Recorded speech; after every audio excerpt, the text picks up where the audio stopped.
সৌন্দর্যের লীলাভূমি পাহাড়ি অঞ্চলে নতুন আতঙ্কের নাম হয়ে উঠেছে কুকি চিন ন্যাশনাল ফ্রন্ট বা কেএনএফ। পার্বত্য অঞ্চলের ৯টি উপজেলা নিয়ে আলাদা একটি দেশ গড়তে চাওয়া সশস্ত্র সংগঠনটি একের পর এক হত্যা, হামলা, অপহরণ আর চাঁদাবাজির মতো অপরাধ করেই চলেছে।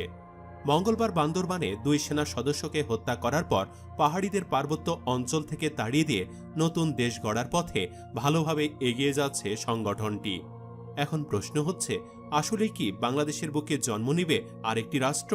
কেন কুকি চীনের সাথে পেরে উঠছে না বাংলাদেশ সেনাবাহিনীও? আসলে কতটা শক্তিশালী তারা?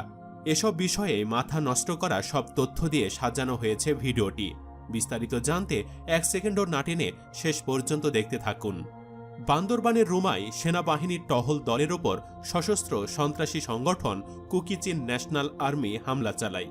এতে সেনাবাহিনীর ২ সৈনিক নিহত হয়েছেন, আহত হয়েছেন ২ কর্মকর্তা। গোয়েন্দা তথ্যের ভিত্তিতে জারুল ছড়িপাড়া নামক স্থানে সশস্ত্র সন্ত্রাসীদের আস্তানার খবর পেয়ে সুংসুংপাড়া আর্মি ক্যাম্প হতে মেজর মনোয়ারের নেতৃত্বে বাংলাদেশ সেনাবাহিনীর একটি টহল দল মঙ্গলবার দ্রুততার সঙ্গে সংশ্লিষ্ট স্থানে গমনের উদ্দেশ্যে যাত্রা করে।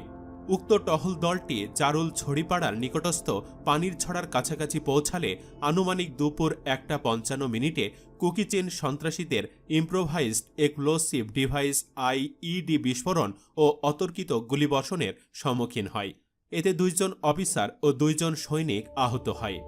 আহতদের দ্রুততার সঙ্গে হেলিকপ্টারে সিএমএইচ চট্টগ্রামে স্থানান্তর করা হয়। পরে চিকিৎসারত অবস্থায় আহত সৈনিকদ্বয় মৃত্যুবরণ করে। তারা হলেন মোহাম্মদ আলতাফ আহমেদ এবং মোহাম্মদ তৌহিদ।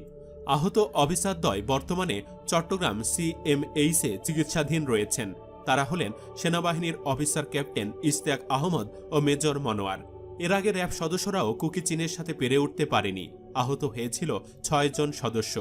এমন ভয়ঙ্কর একটি সংগঠনকে সরকার শুধুমাত্র বিচ্ছিন্নতাবাদী হিসাবে চিহ্নিত করে দায় সেরেছে।